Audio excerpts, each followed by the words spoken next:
Alright, तो आज हम डिस्कस करेंगे नॉन अलाइन मूवमेंट के बारे में, जिसको हम नैम भी कहते हैं, और उसी के साथ साथ हम इसका मीनिंग, नेचर और साथ ही साथ इसका कंटेम्प्रेरी रेलिवेंस देखेंगे कि आज के दौर में इसका क्या रेलिवेंस है। तो आइए एक माइंड के अंदर पिक्चर क्रिएट करने की कोशिश करते हैं। पूरी दुनिया के अंदर वर्ल्ड वॉर सेकंड खत्म हो चुकी है। पूरी दुनिया वर्ल्ड वॉर सेकंड से बाहर निकल कर आ गई थी, लेकिन एक नए तरीके की वॉर जो थी वो पूरी दुनिया के अंदर स्टार्ट हो गई थी, जिसको हम कोल्ड वॉर के नाम से जानते हैं। अब पूरी दुनिया जो है वो दो हिस्सों में बट गई थी। एक था कैपिटलिस्ट ब्लॉक, एक था कम्युनिस्ट ब्लॉक। कैपिटलिस्ट ब्लॉक जो है वो यूएसए के द्वारा फॉलो किया जा रहा था। यूएसए के द्वारा का जो ब्लॉक था उसको हम कैपिटलिस्ट ब्लॉक कहते हैं, और वहीं दूसरी ओर रशिया का जो ब्लॉक था उसको हम कम्युनिस्ट या फिर सोशलिस्ट ब्लॉक कहते हैं। तो पूरी दुनिया जो है वो दो हिस्सों में बट गई है। एक तरफ है यूएसए और उसके एलाइज, और दूसरी तरफ है सोवियत यूनियन यानी कि रशिया और उसके एलाइज। अब क्या हो रहा था कि सारी की सारी कंट्रीज, पूरी दुनिया की कंट्रीज जो हैं वो कुछ तो सोवियत यूनियन के साथ जा रही थी और कुछ जो है वो यूएसए के साथ जा रही थी। कुछ कंट्रीज ऐसी थी जो कैपिटलिस्ट आइडियोलॉजी को फॉलो कर रही थी, और कुछ कंट्रीज ऐसी थी जो कम्युनिस्ट आइडियोलॉजी को फॉलो कर रही थी। लेकिन वो देश जो काफी गरीब थे, वो देश जो अभी नए नए आजाद हुए हैं, जैसे भारत उस वक्त नया नया आजाद हुआ था, राइट। तो हमने अभी अपनी इंडिपेंडेंस हासिल की थी, सोवरेनिटी हासिल की थी। तो इन देशों के लिए काफी दुविधा थी। जो गरीब देश थे, जो नए नए आजाद हुए थे, उनके लिए काफी दुविधा थी कि अब वो दोबारा से इस चक्रव्यूह में नहीं फंसना चाहते थे। अभी अभी उनको इंडिपेंडेंस मिली है, आजादी मिली है। अब वो देश दोबारा से इन बड़ी बड़ी पावर्स के अंडर नहीं जाना चाहते हैं। अगर कोई देश कम्युनिस्ट आइडियोलॉजी को या फिर सोवियत यूनियन के साथ जाएगा तो उसको अपनी सोवरेनिटी के साथ या फिर इंडिपेंडेंस के साथ कंप्रोमाइज करना पड़ेगा। मान लो अगर हम उस वक्त जो है वो सोवियत यूनियन के साथ चले जाते, तो सोवियत यूनियन के कई सारे एजेंडास हमें फॉलो करने पड़ते, उनके कंट्रोल में या फिर उनके हिसाब से हमें चलना पड़ता। अगर हम अमेरिका के कंट्रोल में चले जाते तो उनके हिसाब से हमें चलना पड़ता, उनकी आइडियोलॉजीज को हमें फॉलो करना पड़ता। तो हम इस बहकावे में या फिर इस सर्कस के अंदर दोबारा नहीं जाना चाहते थे। और वो देश जो अभी काफी गरीब थे, जो नए नए आजाद हुए थे, वो इन कंट्रीज के साथ या फिर इन सुपर पावर्स के साथ ज्वाइन नहीं करना चाहते थे। ना वो सोवियत यूनियन के साथ जाना चाहते थे, ना वो यूएसए के साथ जाना चाहते थे। वो देश जो है वो इंडिपेंडेंट रहना चाहते थे। और हमारे यहाँ जो गरीब देश हैं, जो नए नए आजाद हुए हैं, वहां पे खाने को खाना नहीं है, एग्रीकल्चर पूरे तरीके से रिव्यू हो चुकी है, एग्रीकल्चर को डिस्ट्रॉय कर दिया गया है। हमारे यहाँ लोगों की बुरी कंडीशन है, लोगों का लिविंग स्टैंडर्ड काफी डिग्रेडेड है। तो इस तरीके की कई सारे चैलेंजेस हमारे सामने थे, हमारे देश के सामने थे। और इसी तरीके से अलग अलग कंट्रीज, जैसे अफ्रीका की कंट्रीज हो, लैटिन अमेरिका की कंट्रीज हो, जिनको नई नई आजादी मिली थी, उनके सामने भी कई सारे ऐसे चैलेंजेस थे। तो हम इन पावर ब्लॉक्स के साथ नहीं जाना चाहते थे, क्योंकि हम पहले से कई सारे चैलेंजेस फेस कर रहे थे और हमें नई नई आजादी मिली थी। तो उस वक्त कुछ कंट्रीज मिलके सामने आई, उस वक्त कुछ कंट्रीज आगे बढ़ी, उन्होंने एक कोलिशन बनाया और उन्होंने ये फैसला लिया कि हम किसी भी ब्लॉक को ज्वाइन नहीं करेंगे, हम किसी भी साइड नहीं जाएंगे। ना हम सोवियत यूनियन के साथ जाएंगे, ना ही हम यूएसए के साथ जाएंगे। हम जो है वो न्यूट्रल रहेंगे। तो ये जो एक न्यूट्रलिटी अडॉप्ट की थी कुछ कंट्रीज के द्वारा, ऐसी कंट्रीज जो अफ्रीका की कंट्रीज थी, लैटिन अमेरिका की कंट्रीज थी, इंडिया थी, या फिर एशिया की कंट्रीज थी, इन कंट्रीज ने ये फैसला लिया कि हम ना ही सोवियत यूनियन के साथ जाएंगे, ना ही अमेरिका के साथ जाएंगे। हम न्यूट्रल रहेंगे, हम किसी को भी ज्वाइन नहीं करेंगे, हम तुम्हारे साथ नहीं जाएंगे। तो उसके बाद क्या होता है, इन्हीं कंट्रीज को हम नॉन अलाइंड मूवमेंट के अंदर जोड़ते हैं। इन्हीं कंट्रीज ने मिलकर जो है वो एक ऑर्गेनाइजेशन बनाया जिसको हम नॉन अलाइंड मूवमेंट कहते हैं। तो मैंने आपको ब्रीफ ओवरव्यू और पिक्चर दे दी है इस लेक्चर की। आइए अब इसका हम मीनिंग थ्योरेटिकली या फिर डिटेल तरीके से समझते हैं। तो नॉन अलाइन मूवमेंट नेम क्या होता है? नेम नॉन अलाइन मूवमेंट होता है, it is a group of countries that choose not to join और oppose any major power bloc, rather it's USA और यूएसएसआर। तो ये नॉन अलाइन मूवमेंट उन कंट्रीज का ग्रुप था जिन्होंने किसी भी मेजर पावर ब्लॉक को ज्वाइन करने से इनकार कर दिया। ना ही उन्होंने किसी मेजर पावर ब्लॉक को ज्वाइन किया, ना ही उन्होंने यूएसए को ज्वाइन किया, ना ही उन्होंने यूएसएसआर को ज्वाइन किया, और ना ही इन दोनों को उन्होंने अपोज किया। किसी के साथ दुश्मनी भी नहीं पाली और किसी को ज्वाइन भी नहीं किया। ना अमेरिका के साथ, ना सोवियत यूनियन के साथ कोई दुश्मनी पाली और ना ही इनको ज्वाइन किया, राइट। उसके बाद हम देखते हैं कि ये जो फिनोमिना था ये वर्ल्ड वॉर सेकंड के बाद उभर करके आता है। कोल्ड वॉर के टाइम पे मैंने आपको बता दिया, जब हमारी दुनिया के अंदर कोल्ड वॉर चल रही थी 1945 से लेकर 1991 के 1 तक, उस वक्त जो है हमारे यहाँ कोल्ड वॉर चल रही थी पूरी दुनिया के अंदर। आइडियोलॉजीज के बीच में वॉर चल रही थी, आइडियोलॉजीज के बीच में जो है स्ट्रगल चल रही थी, कन्फ्रंटेशन चल रहा था। पूरी दुनिया दो हिस्सों में डिवाइड हो गई थी। एक हिस्सा जो है वो कम्युनिस्ट आइडियोलॉजी को फॉलो कर रहा था, जिसको सोवियत यूनियन या फिर रशिया लीड कर रहा था। एक हिस्सा जो कि कैपिटलिज्म को या डेमोक्रेसी को फॉलो कर रहा था और जिसको अमेरिका लीड कर रहा था। लेकिन इन दोनों में से किसी भी हिस्से को, किसी भी साइड को, किसी भी ब्लॉक को हमने ज्वाइन करने से इनकार कर दिया। कुछ कंट्रीज ने ज्वाइन करने से मना कर दिया, वो न्यूट्रल रही, उन्होंने किसी को भी नहीं ज्वाइन किया। इसलिए इसका नाम ही यही है, नॉन अलाइंड मूवमेंट। किसी के साथ भी हम अलाइनिंग नहीं कर रहे हैं, हम किसी के साथ भी जुड़ नहीं रहे हैं, वी आर न्यूट्रल। ओके उसके बाद हम देखते हैं it was the collision of countries that maintain neutrality. ये उन कंट्रीज का कोलिशन था, उन कंट्रीज का ग्रुप था जिन्होंने न्यूट्रलिटी को अडॉप्ट किया, मेंटेन किया। किसी के साथ वो नहीं जा रहे हैं, वो न्यूट्रल हैं। हम देखते हैं कि इसको 1961 में बनाया गया था। ये जो नॉन अलाइन मूवमेंट थी, इसको हमने 1961 में बनाया। कहां पे बनाया गया था इसको? यूगोस्लेविया में। तो नॉन अलाइन मूवमेंट को फॉर्म किया गया 1961 में यूगोस्लेविया में। कई सारे देशों के प्रोमिनेंट लीडर्स इसमें शामिल थे। जैसे कि अगर आप इंडिया की बात करो तो इंडिया से जवाहरलाल नेहरू, उसी के साथ साथ यूगोस्लेविया से हम देखते हैं कि मार्शल टीटो थे, उसी के साथ साथ अब्दुल नासिर थे इजिप्ट से, और उसी के साथ साथ सुकर्नो थे इंडोनेशिया के। तो बड़े लीडर्स, अलग अलग देशों के बड़े बड़े लीडर्स, और खास करके वो देश जो नए नए आज़ाद हुए हैं उनके जो लीडर्स थे, जैसे कि इंडिया के जवाहरलाल नेहरू थे, उसी के साथ साथ अब्दुल नासिर थे इजिप्ट के, मार्शल टीटो थे यूगोस्लेविया के, और सुकर्नो थे किसके? इंडोनेशिया के। इन लीडर्स ने मिलके इस नॉन अलाइन मूवमेंट की नींव रखी, इसको फॉर्म करने की कोशिश की और इसको फॉर्म किया। बेसिकली चैंपियन हम नॉन अलाइन मूवमेंट का किसको कहते हैं? पंडित जवाहरलाल नेहरू को कहते हैं। लेकिन पंडित जवाहरलाल नेहरू का जो आइडिया था कि हम नॉन अलाइन मूवमेंट की पॉलिसी को अडॉप्ट करेंगे, हम किसी के साथ ज्वाइन नहीं करेंगे, ये इसकी नींव जो थी वो किसने रखी थी? जवाहरलाल नेहरू ने रखी थी। लेकिन जवाहरलाल नेहरू अगर अकेले ये फैसला लेते कि हम इंडिया किसी को भी ज्वाइन नहीं करेगा, तो उतनी ऑथेंटिसिटी नहीं बचती जवाहरलाल नेहरू के पास। तो उन्होंने क्या किया, इन सब लीडर्स के साथ मिलकर इस चीज के ऊपर विचार किया कि हम ऐसा एक ऑर्गेनाइजेशन बनाएंगे जिसमें वो कंट्रीज आएंगी जो कि गरीब हैं, अभी अभी आजाद हुई हैं, और हम किसी भी पावर ब्लॉक को या फिर किसी भी साइड को ज्वाइन नहीं करेंगे। अकेला अगर नेहरू ऐसा करता, अगर अकेले जवाहरलाल नेहरू ऐसा करते, तो क्या होता? अमेरिका भी उधर से प्रेशर डालता, रशिया उधर से प्रेशर डालता कि तू ज्यादा शाना बन रहा है, तू जो है वो किसी को ज्वाइन नहीं कर रहा है, तू ज्यादा उछल रहा है। तो इसलिए जवाहरलाल नेहरू ने क्या किया, इन लीडर्स को भी अपने साथ शामिल किया, इन सब लीडर्स को भी अपने साथ जोड़ा और कहा कि हम ऐसा एक ऑर्गेनाइजेशन बनाते हैं। और इसको किसने बनाया? तो चार देशों के जो प्रोमिनेंट लीडर्स थे, उन्होंने मिलकर इसकी नींव रखी 1961 में यूगोस्लेविया के अंदर। अब देखो, नॉन अलाइन मूवमेंट कुछ प्रिंसिपल्स के ऊपर बेस्ड था, और कुछ प्रिंसिपल्स हैं जो जवाहरलाल नेहरू ने दिए, जिनको हम पंचशील अग्रीमेंट भी कहते हैं। पंचशील का मतलब हुआ, पंचशील के अंदर 5 प्रिंसिपल्स आते हैं, 5 ऐसे प्रिंसिपल्स आते हैं जो कि नॉन अलाइन मूवमेंट के प्रिंसिपल्स होंगे। ये किसने दिए? पंडित जवाहरलाल नेहरू ने दिए। अब ये पंचशील अग्रीमेंट या फिर नेहरू का ये जो पंचशील था, नेहरू के जो 5 प्रिंसिपल्स थे, इनके अंदर क्या आता है? तो सबसे पहले यहां पे आता था mutual respect for each others territorial integrity and sovereignty. इसके अंदर ये कहा गया कि हमें एक दूसरे की टेरिटोरियल इंटीग्रिटी को म्यूचुअली रिस्पेक्ट करना है और साथ ही साथ सोवरेनिटी को म्यूचुअली रिस्पेक्ट करना है।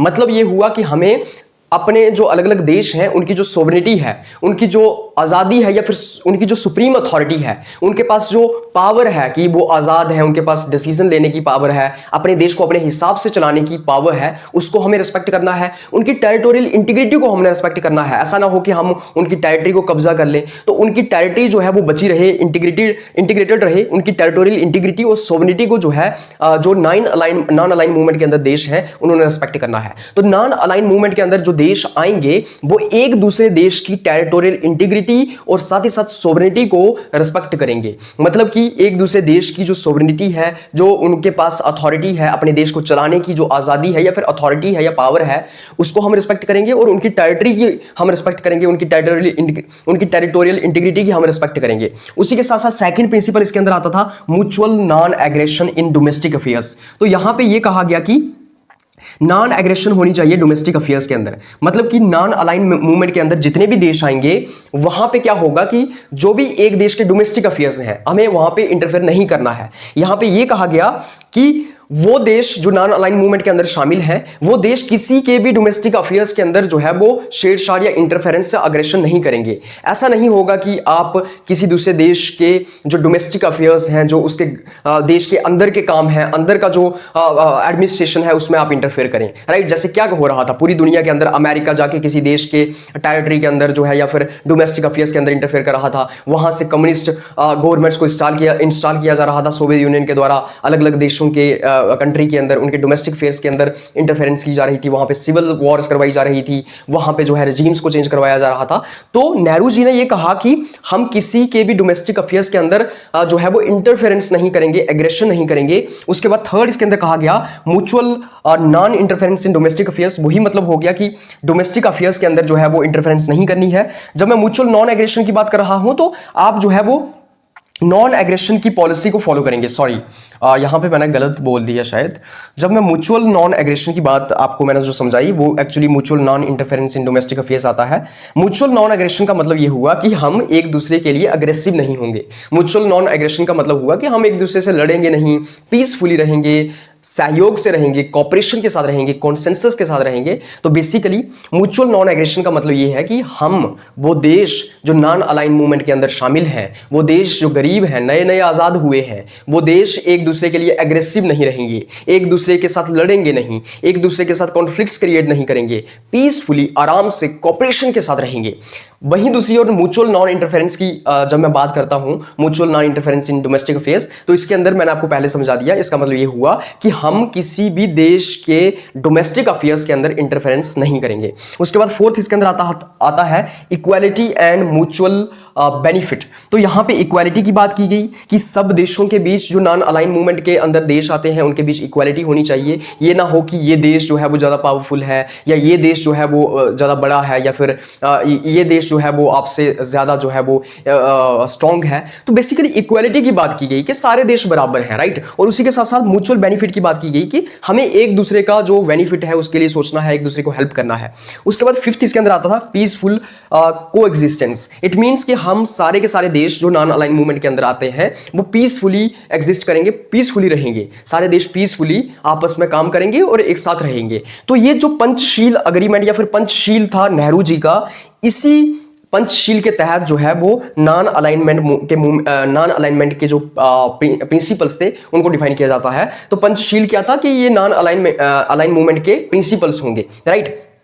इन्हीं प्रिंसिपल्स के बेसिस के ऊपर क्या हुआ, नॉन अलाइन मूवमेंट को स्टैंड किया गया, उसको फॉर्म किया गया। और कुछ इसके कोर प्रिंसिपल्स थे, जैसे पीसफुल कोएग्जिस्टेंस मैंने आपको समझा दिया, उसी के साथ non interference and internal affairs, तो यहाँ पे मैंने आपको समझा दिया। तो यही नेहरू का जो पंचशील अग्रीमेंट था, या जो नेहरू ने प्रिंसिपल्स दिए थे, वही प्रिंसिपल्स यहाँ पे इनकॉर्पोरेट किए गए किसके अंदर, नॉन अलाइन मूवमेंट के प्रिंसिपल्स के अंदर, राइट। तो इस तरीके से हम देखते हैं कि ये मीनिंग था नॉन अलाइन मूवमेंट का। नॉन अलाइन मूवमेंट जो थी वो उन देशों के द्वारा स्टार्ट की गई जो देश किसी भी साइड को ज्वाइन नहीं करना चाहते थे, और इसी नॉन अलाइन मूवमेंट को 1961 में जो है वो फॉर्म किया गया फॉर्मली इन यूगोस्लेविया। उसी के साथ साथ 5 देशों के बड़े लीडर इसमें शामिल थे, 4 देशों के बड़े लीडर इसमें शामिल थे। नेहरू जैसे कि इंडिया से आते हैं, इंडिया के नेहरू थे, अब्दुल नासिर थे इजिप्ट के, उसी के साथ साथ मार्शल टीटो थे यूगोस्लेविया के, और उसी के साथ साथ हम देखते हैं कि सुकर्नो थे किसके, इंडोनेशिया के। इन लीडर्स ने नॉन अलाइन मूवमेंट को फॉर्म किया और उसके बाद जो है वो नॉन अलाइन मूवमेंट की नींव रखी। अब मैं आपको ये समझाना चाहता हूं कि जो कंट्रीज नॉन अलाइन मूवमेंट के अंदर आती हैं उन्हीं कंट्रीज को हम थर्ड वर्ल्ड कंट्रीज भी कहते हैं। थर्ड वर्ल्ड कंट्रीज का मतलब क्या हुआ, फर्स्ट वर्ल्ड कंट्रीज का मतलब क्या होता है, सेकंड वर्ल्ड कंट्रीज का मतलब क्या होता है, वो मैं आपको यहां पे डिटेल से समझाऊंगा। तो आपने हमेशा सुना होगा, बार बार सुना होगा, जिक्र आपने इस चीज का होते हुए देखा होगा कि फर्स्ट वर्ल्ड कंट्रीज हैं, सेकंड वर्ल्ड कंट्रीज हैं, थर्ड वर्ल्ड कंट्रीज हैं, राइट। तो इंडिया जैसी कंट्रीज जो गरीब कंट्रीज हैं इनको थर्ड वर्ल्ड कंट्रीज कहा जाता है। तो बेसिकली मैं आपको यहाँ पे वर्ल्ड मैप से समझाता हूँ। तो वर्ल्ड मैप को जब मैं ड्रॉ करता हूँ तो मान लो ये जो है वो नॉर्थ अमेरिका है, ये साउथ अमेरिका है, राइट। उसी के साथ साथ हम देखते हैं कि ये इक्वेटर है, उसी के साथ साथ हम देखते हैं कि ये अफ्रीका है, ये अरेबियन पेनिनसुला है, ये इंडिया है। उसी के साथ साथ हम देखते हैं कि इंडिया के साथ साथ ही हम देखते हैं कि यहाँ पे म्यांमार वगैरह आता है, यहाँ पे इंडोनेशियन आइलैंड्स आते हैं, राइट, वियतनाम वगैरह आता है। उसी के साथ साथ हम देखते हैं कि यहाँ पे चाइना का बॉर्डर आ गया, ये जापानीज़ आइलैंड्स आ गए, उसी के साथ साथ ये रशिया आ गया, उसी के साथ साथ हम देखते हैं कि ये यूरोप आ गया, ये स्कैंडिनेवियन कंट्रीज़ आ गई, जैसे फिनलैंड आ गई, नॉर्वे, स्वीडन, राइट। तो ये यूरोप आ गया, ये रशिया आ गया, राइट, और ये आ गया यूएसए, हमारा प्यारा यूएसए, राइट। अब क्या हुआ, अब देखो ये यूरोप आ गया, वो कंट्रीज जो अमेरिका के साथ ही, उनको हम कहने लगे फर्स्ट वर्ल्ड कंट्रीज, राइट। इनको हमने फर्स्ट वर्ल्ड कंट्रीज कहा कि जो अमेरिका के साथ जा रहा है वो पहली दुनिया है। ये कहा गया कि अमेरिका के साथ जो जा रहा है, अमेरिका वालों ने कहा कि हम पहली दुनिया है, तो इसको पहली दुनिया कहा गया कि फर्स्ट वर्ल्ड कंट्रीज। तो अमेरिका के साथ जो भी कंट्रीज जा रही थी, जो भी कैपिटलिस्ट ब्लॉक को फॉलो कर रही थी, अमेरिकन अलाइंस जो भी थे, उनको हमने कहा पहली दुनिया के देश, फर्स्ट वर्ल्ड कंट्रीज। वो कंट्रीज जो रशिया के साथ जा रही थी, उन कंट्रीज को हमने सेकंड वर्ल्ड कंट्रीज कहा कि दूसरी दुनिया के देश, दूसरी दुनिया जो रशिया के साथ जुड़े हुए देश हैं, जो रशिया के अलाइस हैं, उनको हमने थर्ड वर्ल्ड कंट्रीज कहा, राइट। सेकंड वर्ल्ड कंट्रीज कहा कि दूसरी दुनिया के देश हैं ये, राइट। अब नेहरू के सामने ये ऑप्शन था, उन देशों के सामने ये ऑप्शन था, राइट, जो गरीब देश हैं, जैसे इंडिया आ गया, जैसे हम देखते हैं कि अफ्रीका के देश आ गए, यहाँ पे यूगोस्लेविया आता था, यहाँ पे लैटिन अमेरिका के देश आ गए। इन देशों के सामने ये ऑप्शन था कि तुम कौन सी साइड को ज्वाइन करना चाहते हो, क्या तुम पहली दुनिया के साथ जाना चाहते हो या फिर तुम दूसरी दुनिया के साथ जाना चाहते हो। तो हमारे पास, उन देशों के पास जो अभी गरीब थे, नए नए आजाद हुए थे, राइट, उनके पास ये ऑप्शन आया कि आप पहली दुनिया के साथ जाना चाहते हो या दूसरी दुनिया को ज्वाइन करना चाहते हो। तो नेहरू ने, या फिर जो गरीब देश थे, जो ये कंट्रीज थी जो नई नई आजाद हुई थी, इन्होंने कहा कि हम ना ही पहली दुनिया के साथ जाना चाहते हैं, हम ना ही दूसरी दुनिया के साथ जाना चाहते हैं, हम एक नई दुनिया बसाएंगे जिसको कहा गया तीसरी दुनिया। तो थर्ड वर्ल्ड कंट्रीज का नाम दिया गया इन कंट्रीज को, राइट। इन कंट्रीज को क्या कहा गया, थर्ड वर्ल्ड कंट्रीज। तो नेहरू ने कहा कि हम तीसरी दुनिया बसाएंगे, हम ना ही पहली दुनिया के साथ जाएंगे, हम ना ही दूसरी दुनिया के साथ जाएंगे, हम एक नई तीसरी दुनिया बसाएंगे अपनी। और वो तीसरी दुनिया जो होगी वो न्यूट्रल रहेगी, वो किसी भी साइड को ज्वाइन नहीं करेगी, वो ना ही पहली दुनिया के साथ जाएगी, ना ही वो दूसरी दुनिया के साथ जाएगी, ना ही पहली दुनिया के साथ वो मिलेगी, ज्वाइन करेगी, ना ही उनके साथ दुश्मनी जो है वो अख्तियार करेगी, और ना ही दूसरी दुनिया के साथ जो है वो दुश्मनी होगी, और ना ही उनको हम ज्वाइन करेंगे। हम एक नई दुनिया बसाएंगे जिसको कहा गया तीसरी दुनिया। और वही तीसरी दुनिया की कंट्रीज क्या थी, नॉन अलाइन मूवमेंट के अंदर आती थी, राइट। तो इस तरीके से मैंने आपको बताया कि थर्ड वर्ल्ड कंट्रीज का मतलब क्या होता है। जब हम अलग अलग जिक्र सुनते हैं कि ये फर्स्ट वर्ल्ड कंट्रीज है, सेकंड वर्ल्ड कंट्रीज है, थर्ड वर्ल्ड कंट्रीज हैं, उसका मतलब भी आपको समझ आ गया होगा। अब मैं आपको बताना चाहता हूं कि इसके एट प्रेजेंट इसके जो हेडक्वार्टर्स हैं नॉन अलाइन मूवमेंट के, वो कहाँ पे हैं। तो एज एट प्रेजेंट की अगर मैं बात करूं तो यहाँ पे इनका जो हेडक्वार्टर है वो जाकर्ता में है, राइट। जाकर्ता कहाँ पे आता है, इंडोनेशिया में आता है। तो इनका एट प्रेजेंट जो है वो जाकर्ता में है, ये है हेडक्वार्टर है।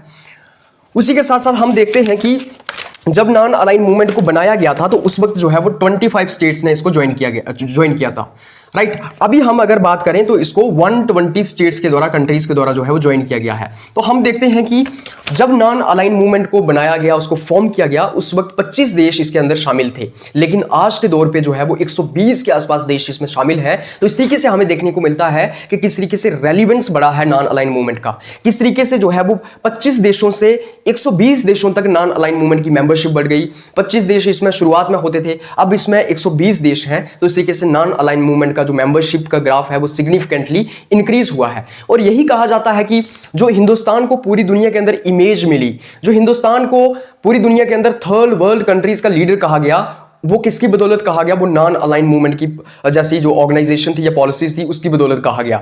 नेहरू को जो है वो थर्ड वर्ल्ड कंट्रीज का लीडर कहा गया, इंडिया को थर्ड वर्ल्ड कंट्रीज का लीडर कहा गया, क्योंकि इंडिया ने इन गरीब देशों को, नए नए आजाद हुए जो देश हैं, जो डेवलपिंग कंट्रीज हैं, उनको जोड़ने का काम किया था, उनको न्यूट्रल रखा, किसी के साथ भी हम ज्वाइन नहीं किए, किसी भी साइड हम नहीं गए। इसलिए ये कहा जाता है कि इंडिया जो है वो थर्ड वर्ल्ड कंट्रीज का लीडर है। फर्स्ट वर्ल्ड कंट्रीज का लीडर कौन है, तो अमेरिका जो है वो पहली दुनिया के देशों का लीडर है, पहली फर्स्ट वर्ल्ड कंट्रीज का। सेकंड वर्ल्ड कंट्रीज का लीडर कौन है, तो रशिया, जो सोवियत यूनियन जो था वो सेकंड वर्ल्ड कंट्रीज का लीडर था, लेकिन थर्ड वर्ल्ड कंट्रीज का लीडर कौन है, तो वो इंडिया है, ये कहा गया। उसी के साथ साथ इसके और रैशनल कौन थे, और कौन लोग थे जिन्होंने इस नॉन अलाइन मूवमेंट की जो पॉलिसी थी इसको अडॉप्ट किया, राइट। कौन से देश ऐसे थे जिन्होंने न्यूट्रल रहे, जो अपने कोल्ड वॉर के टाइम पे कौन से देश थे जो न्यूट्रल रहे और नॉन अलाइन मूवमेंट को उन्होंने ज्वाइन किया। तो हम देखते हैं कि इंडिया ने भी नॉन अलाइन मूवमेंट को ज्वाइन किया, उसने तो किया ही क्योंकि इंडिया ने ही ये कंसेप्ट दिया था। हम देखते हैं कि अरबिया के जो देश थे, जैसे आज हम देखते हैं Saudi Arabia, Iran, Iraq, Saudi Arabia हम देखते हैं, उसी के आसपास जो देश आते हैं अरेबियन पेनिनसुला के अंदर, अफ्रीका के कुछ देश थे, उन्होंने इसको ज्वाइन किया। उसी के साथ साथ हम देखते हैं कि क्यूबा के कुछ देश थे, उन्होंने इसको ज्वाइन किया। उसी के साथ साथ हम देखते हैं कि लैटिन अमेरिका के कुछ देश थे जिन्होंने इसको ज्वाइन किया। तो इस तरीके से बहुत बड़ा वर्ग, काफ़ी सारे देश जिन्होंने नॉन अलाइन मूवमेंट को सपोर्ट किया, इनको हम रैशनल कहते हैं नॉन अलाइन मूवमेंट के। तो आइए अब नेचर डिस्कस करते हैं। जब मैं nature of non align movement की बात करता हूं, इसका मतलब नॉन अलाइन मूवमेंट का नेचर कैसा है। तो हम देखते हैं कि नॉन अलाइन मूवमेंट के अंदर जो है वो पॉलिटिकल इंडिपेंडेंस के ऊपर फोकस किया जाता है। ये कहा जाता है कि सारे देशों के पास पॉलिटिकल इंडिपेंडेंस होनी चाहिए। भाई ऐसा ना हो कि तुम किसी देश की इंडिपेंडेंस को जो है वो किसी देश की इंडिपेंडेंस खतरे में आ जाए। ऐसा ना हो कि आप किसी देश के ऊपर इंटरफेरेंस करना स्टार्ट कर दो, उसके डोमेस्टिक अफेयर्स के अंदर इंटरफेरेंस करना स्टार्ट कर दो, उसकी सोवरेनिटी खतरे में आ जाए।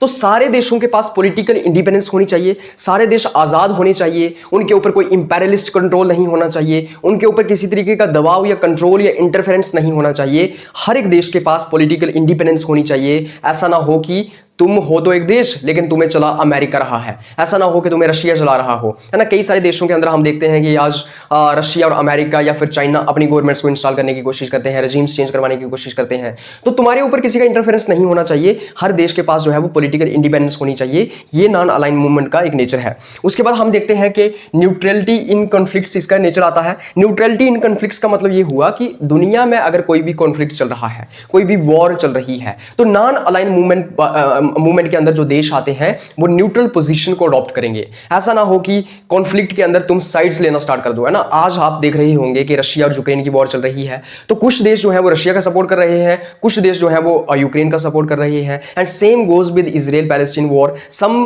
Countries are supporting the Israel and some countries are supporting Palestine. So ऐसा ना हो कि तुम दुनिया में चल रहे कॉन्फ्लिक्ट्स की साइड लो, कॉन्फ्लिक्ट्स के अंदर साइड लो। ऐसा ना हो कि तुम रशिया की साइड लो या फिर अमेरिका की साइड लो। अगर उनके बीच कॉन्फ्लिक्ट चल रहा है फिर तो नॉन अलाइन मूवमेंट को सारा पर्पस ही फेल हो जाएगा ना, अगर तुमने साइड्स लेना स्टार्ट कर दी। Because basic principle of non align movement is neutrality, that you have to be neutral, you are not going to join any side, you are not going to join any bloc. So basically यहां पे neutral position को adopt करने की बात की जाती है कि हमें नहीं लेना देना तुम्हारे लड़ाई झगड़ों से, हम तो आराम से रहेंगे, हम न्यूट्रल रहेंगे, ना हम ना तुम्हारी साइड है ना तुम्हारी साइड है। उसके बाद यहां पे थर्ड आता है सॉलिडेरिटी अमंग डेवलपिंग नेशंस। अब नॉन अलाइन मूवमेंट का बेसिक एजेंडा ये रहा है कि जो डेवलपिंग नेशंस हैं उनको किस तरीके से डेवलप करना है, उनके लिए किस तरीके से अपनी सॉलिडेरिटी को शो करना है। तो बेसिकली मैं आपको ये बताऊं कि नॉन अलाइन मूवमेंट के अंदर आते ही डेवलपिंग नेशंस हैं, आते ही वो देश हैं जो गरीब हैं या फिर गरीब से अमीर की तरफ अभी जा रहे हैं, अभी डेवलपिंग फेज के अंदर हैं। सो नॉन अलाइन मूवमेंट के अंदर मैक्सिमम कंट्रीज वो हैं जो अभी गरीब हैं या फिर डेवलपिंग हैं या अंडर डेवलप्ड है, राइट। तो इन कंट्रीज का मेजर फोकस ये रहा है, नॉन अलाइन मूवमेंट का मेजर फोकस ये रहा है कि जो देश गरीब हैं, हम क्योंकि सारे के सारे नॉन अलाइन मूवमेंट के अंदर सारे देश गरीब ही आते हैं या डेवलपिंग या अंडर डेवलप्ड आएंगे, तो इनके बीच सॉलिडेरिटी को कैसे शो करना है, म्यूचुअल कोऑपरेशन कैसे बढ़ाना है और साथ ही साथ किस तरीके से एक दूसरे को म्यूचुअल बेनिफिट करना है, किसी को असिस्टेंस प्रोवाइड करनी है, किसी को हेल्प प्रोवाइड करनी है, किसी को इकोनॉमिक एड प्रोवाइड करनी है, किस तरीके से नॉन अलाइन मूवमेंट के अंदर जो अलग अलग देश आते हैं उनके लोगों का लिविंग स्टैंडर्ड बढ़ाना है, इकोनॉमिक इंडिपेंडेंसी क्रिएट करनी है, डिपेंडेंसी खत्म करनी है, किस तरीके से उनकी इकोनॉमी को आगे लेके जाना है, किस तरीके से वहां पे डेवलपमेंट करवानी है उन देशों के अंदर जो कि अभी डेवलपिंग फेज में है या अंडर डेवलप्ड है। तो इसकी बात की जाती है, पीसफुल कोएग्जिस्टेंस की बात की जाती है। हम सारे देश जो नॉन अलाइन मूवमेंट के अंदर आते हैं वो पीसफुली रहेंगे, जैसे मैंने आपको पहले समझाया, एक दूसरे के ऊपर ना अटैक करेंगे ना कुछ करेंगे, आराम से म्यूचुअल कोऑपरेशन और म्यूचुअल कोएग्जिस्टेंस पीसफुल तरीके से हम रहेंगे। उसके बाद फिफ्थ इसके अंदर आता है इकोनॉमिक इंडिपेंडेंस एंड कोऑपरेशन। तो यहां पे ये बात की जाती है कि वो देश जो नॉन अलाइन मूवमेंट के अंदर आते हैं, ज्यादातर देश जो हैं वो अंडर डेवलप्ड हैं या फिर डेवलपिंग फेज में हैं, गरीब देश हैं, उन देशों के अंदर किस तरीके से इकोनॉमिक इंडिपेंडेंस को क्रिएट करना है और साथ ही साथ कोऑपरेशन को क्रिएट करना है। एक तो सारे देश मिलकर सहयोग करेंगे, जो अंडर डेवलप या डेवलपिंग देश हैं जो नॉन अलाइन मूवमेंट के अंदर आते हैं, एक दूसरे का साथ देंगे, इकोनॉमिक डेवलपमेंट को प्रमोट किया जाएगा और इकोनॉमिक डिपेंडेंस को क्रिएट करने की कोशिश की जाएगी कि जो देश गरीब हैं वो खुद इकोनॉमिकली इंडिपेंडेंट हो सके। ऐसा ना हो कि तुम अमेरिका के ऊपर डिपेंड हो, रशिया के ऊपर डिपेंड हो, तुम्हारे यहाँ खाने को खाना नहीं होता है तुम अमेरिका से इंपोर्ट करते हो, तुम्हारे यहाँ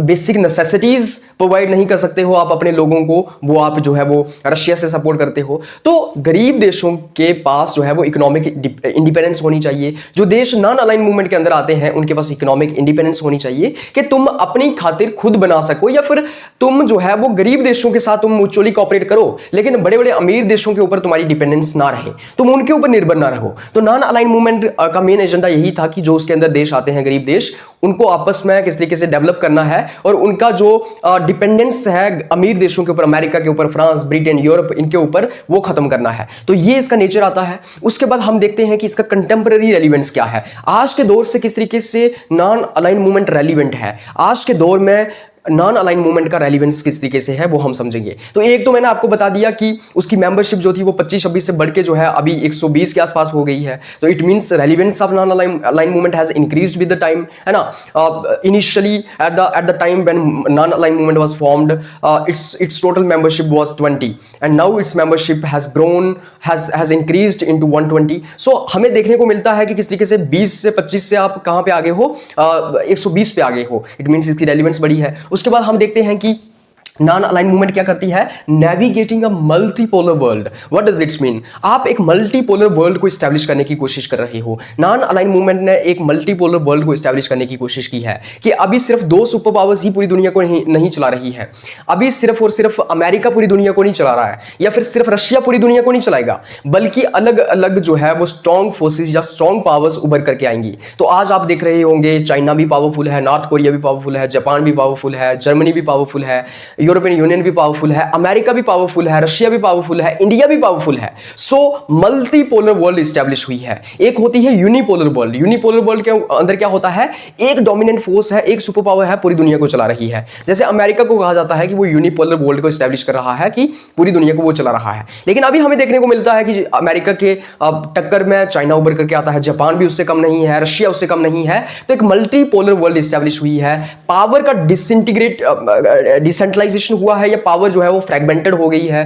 पूरी दुनिया के अंदर जो है वो अलग अलग पावर्स उभर करके आई है। तो नॉन अलाइन मूवमेंट ने जो है वो मल्टीपोलर वर्ल्ड को एस्टैब्लिश करने की कोशिश की है।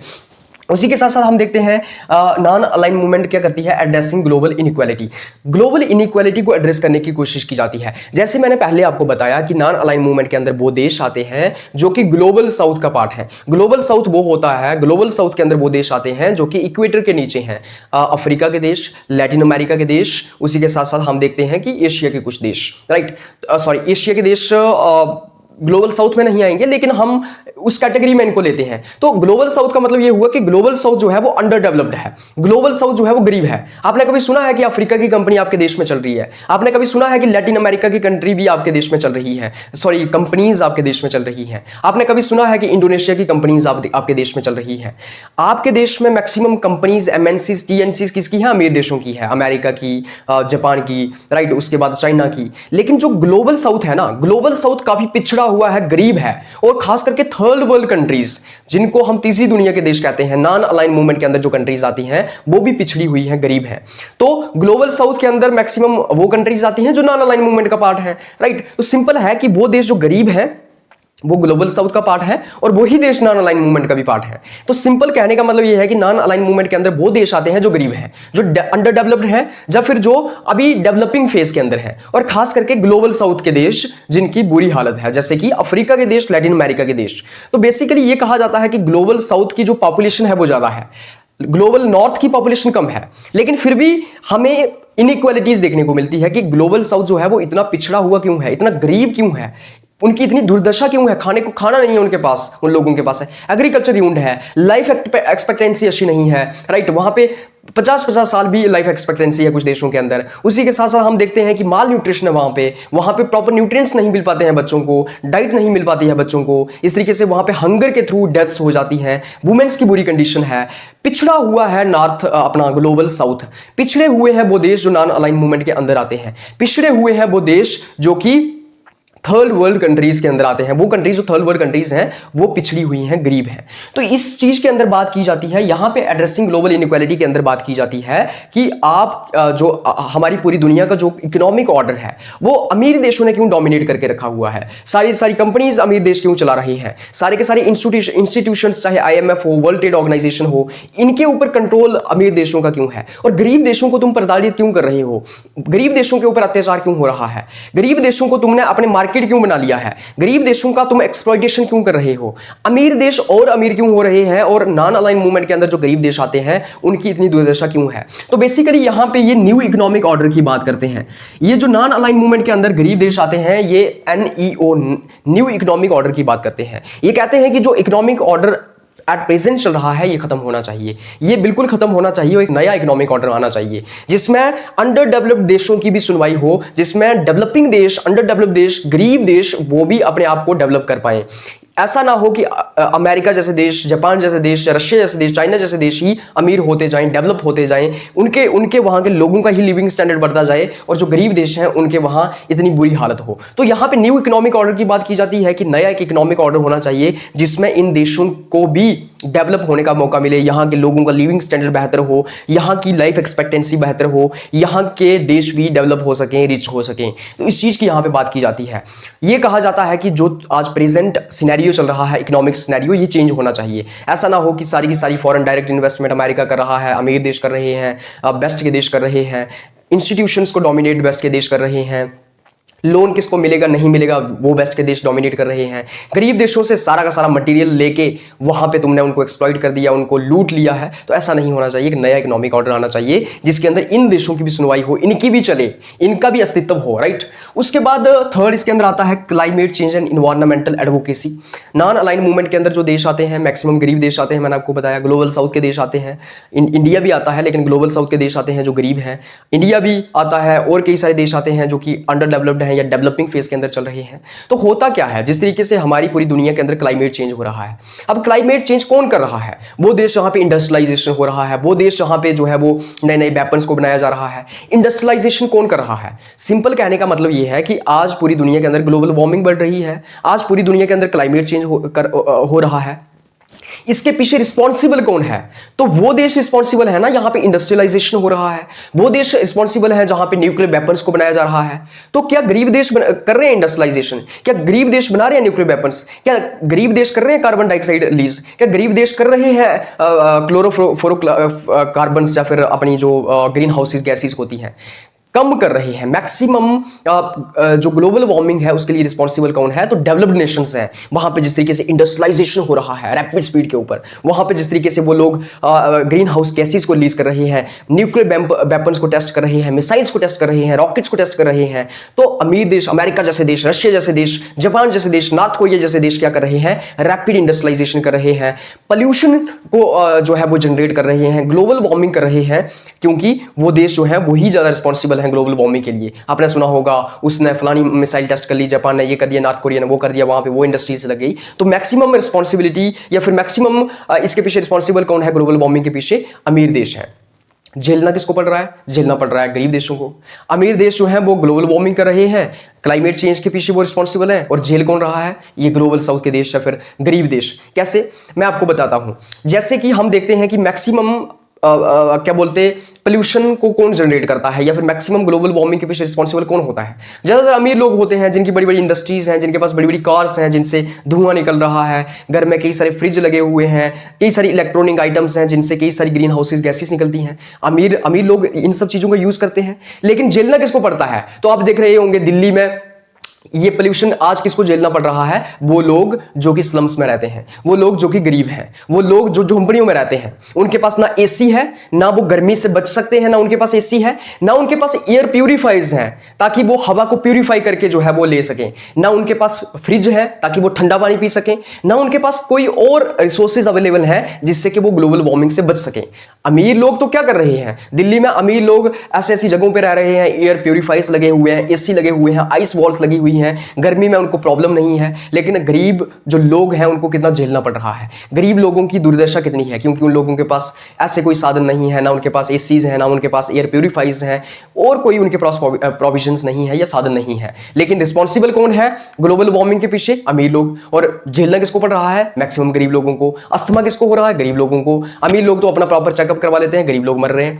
इसी तरीके से अमीर देश, वो देश जो कि वेस्ट के देश हैं, अमेरिका, रशिया, चाइना, यूरोप के देश, ये क्या कर रहे हैं? ग्लोबल वार्मिंग को इंक्रीज कर रहे हैं, ग्लोबल वार्मिंग को जो है वो क्लाइमेट चेंज को इंक्रीज कर रहे हैं, राइट, क्लाइमेट चेंज के अंदर कंट्रीब्यूट कर रहे हैं। और झेलना किसको पड़ रहा है? गरीब देशों को। गरीब देशों के पास ऐसे प्रोविजंस नहीं है, ऐसे साधन नहीं है कि वो एयर प्यूरिफाइज लगा सकें, इतने वो डेवलप्ड नहीं है कि लोगों के पास इतने अच्छे रिसोर्सेज हो, उनके पास इतनी अच्छी इनकम हो कि वो अपने हिसाब से जो है वो ऐसी कंडीशंस में रह सकें जिससे कि वो ग्लोबल वार्मिंग से बच सकें।